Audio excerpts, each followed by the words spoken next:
뉴시티 교리문답 20번째 시간입니다. 오늘은 우리의 구원자, 구속자가 누구인지를 묻고 있는데요. 우리의 구속자는 누구십니까? 유일한 구속자는 하나님의 영원하신 아들 주 예수 그리스도이십니다. 그분 안에서 하나님은 사람이 되셨고 죄의 형벌을 직접 감당하셨습니다. 우리의 구원자는 누구인가? 우리의 구속자는 누구인가? 신약성경 디모데전서 2장 5절에서는 하나님은 한 분이시오 또 하나님과 사람 사이의 중보자도 한 분이시니 곧 사람이신 그리스도 예수라 이렇게 증거하고 있습니다. 성경은 단호하고 분명하게 대답하죠. 하나님과 사람 사이에 중보자가 있는데 구원자가 있는데 바로 그분은 한 분밖에 없다. 곧 사람이신 예수 그리스도다. 우리를 죄와 파멸 그리고 심판에서 구원하실 수 있는 분은 오직 하나님밖에는 없습니다. 하나님의 영원하신 아들 우리 주 예수 그리스도 그분만이 우리의 유일한 구속자가 되시는다는 것이죠. 예수님은 하나님의 영원한 아들이세요. 성자 하나님. 그런데 놀랍게도 그분은 사람의 몸으로 이 땅 가운데 오셨습니다. 2000년 전 베들레헴에서 태어나 나사렛에서 목수의 아들로 자라시며 때로는 배고프시고 때로는 피곤하시고 때로는 오해받기도 하셨습니다. 그러니까 우리처럼 똑같은 그런 인생을 사셨다는 것이죠. 우리처럼 똑같이 시험을 받으셨지만 그분은 단 한 번도 하나님을 불신하거나 죄에 무릎 꿇지 않았습니다. 우리가 죄라고 하는 것은 하나님을 의식하지 않는 것, 하나님과는 상관없이 살아가는 것이라고 말씀드렸잖아요. 그런데 예수님은 그렇게 사시지 않았다는 것입니다. 우리와 똑같은 사람으로 이 땅에서 살아가셨지만 우리와는 다르게 온전히 하나님을 신뢰하고 그 어떤 죄에도 무릎 꿇지 않으셨다는 거예요. 예수님은 항상 하나님 아버지를 신뢰하셨고 전적으로 순종했습니다. 우리가 마땅히 살아야 했던 하나님 중심의 삶, 하지만 그것이 우리에게는 불가능했죠.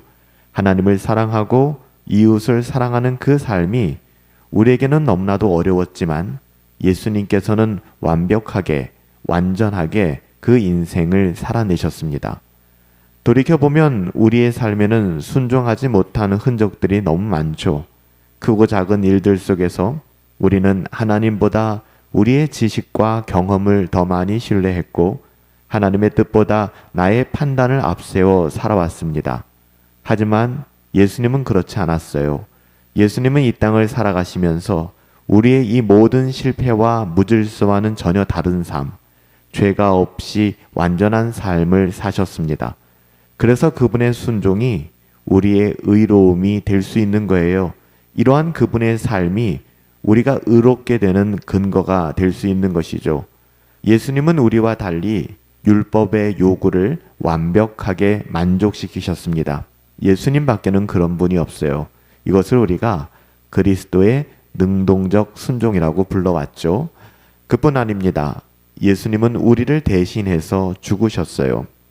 십자가는 단순한 희생이나 비극이 아니죠. 이것은 죄에 대한 형벌을 감당하는 형틀의 자리, 형벌의 자리였습니다. 에베소서 1장 7절에서는 예수님의 십자가를 이렇게 증거합니다. 우리는 그리스도 안에서 그의 은혜의 풍성함을 따라 그의 피로 말미암아 십자가를 이야기하는 것이죠. 십자가의 그 피 흘림으로 말미암아 구속 곧 죄사함을 받았느니라. 이것이 복음의 핵심입니다. 우리가 받아야 할 죄의 형벌, 우리가 짊어져야 할 하나님의 진노를 예수님께서 친히 대신 지셨다는 거예요. 이것은 단순한 연민이 아니라 우리의 구원을 위한 완전한 대속의 죽음이었습니다. 그분은 죽으셔야 했기 때문에 자신의 그 어떠함 때문에 죽은 것이 아니라 오직 우리를 사랑하사 우리를 살리시기 위하여 죄가 없는 그분께서 스스로 죽음의 형벌을 택하신 것입니다. 하나님의 공의의 결과 우리에게 주어진 죄의 형벌, 그 끔찍한 죄의 형벌을 예수님께서 자원하여 온전히 감당하심으로써 우리를 그 형벌에서 대속하여 주신 것이죠.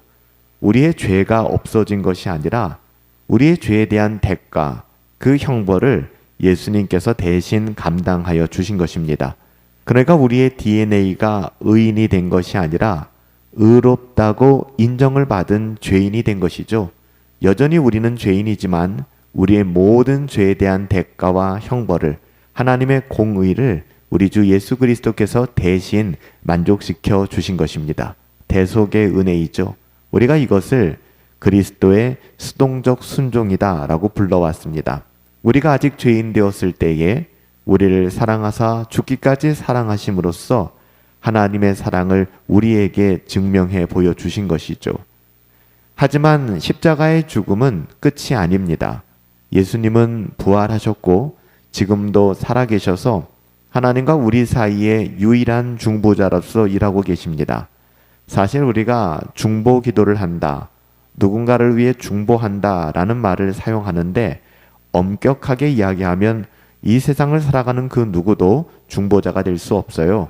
참된 중보자는 우리 주 예수 그리스도밖에는 아니 계시죠.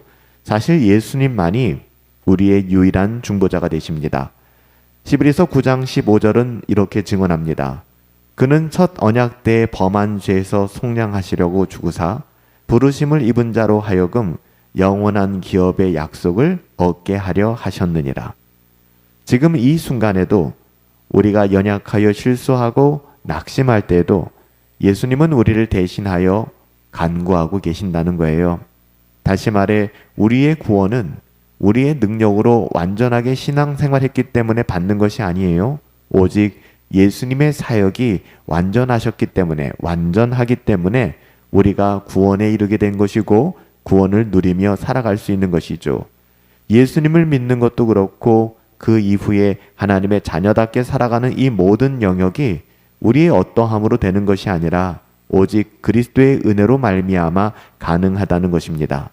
그러니까 우리의 구원에 있어서 칭의뿐만 아니라 성화까지도 오직 구속자 되신 예수님 때문에 가능해졌다는 것입니다.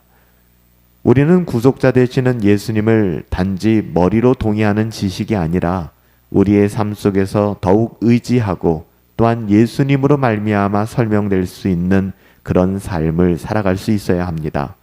그래야 구원의 기쁨을 누릴 수 있고요. 하나님의 자녀다운 삶의 영광을 영위할 수 있게 되는 것입니다. 우리를 위해 십자가에서 죽으시고 죽음의 권세마저 깨시고 부활하신 구원자 예수 그리스도만을 의지하며 살아갑시다. 세상 그 어디에도 우리를 구원하며 우리의 영혼까지 책임져 줄 수 있는 사람, 그런 존재는 없어요. 그렇게 오해하고 추종하던 우리의 우상들이 있다면 그 우상들에서 돌이켜 회개하고 하나님께로 우리 주 예수 그리스도께로 돌아갑시다. 오직 우리의 구속자는 한 분, 예수 그리스도밖에는 없습니다. 우리의 구속자는 하나님의 영원하신 아들이요 우리와 같은 사람이 되셔서 우리의 모든 죄를 위해 죽으시고 다시 살아나신 예수 그리스도밖에는 없습니다. 그분은 우리의 과거를 덮으실 뿐만 아니라 현재를 붙들어 주시고 미래까지도 책임져 주시는 완전한 구속자가 되십니다. 그러기에 한순간도 두려워하지 마시고 우리의 삶의 중심에 예수님을 모시고 이렇게 고백하며 살아갑시다. 예수님, 당신만이 나의 구속자가 되십니다. 저는 영원토록 당신만을 의지하겠습니다. 살아계신 아버지 하나님, 우리의 구원자, 우리의 구속자는 우리를 사랑하사 죽기까지 사랑하신 우리 주 예수 그리스도밖에 없음을 믿음으로 고백합니다. 하나님의 영원하신 아들 우리 주 예수 그리스도, 우리는 그 예수 그리스도로 말미암아 구속 곧 죄사함을 받게 되었습니다.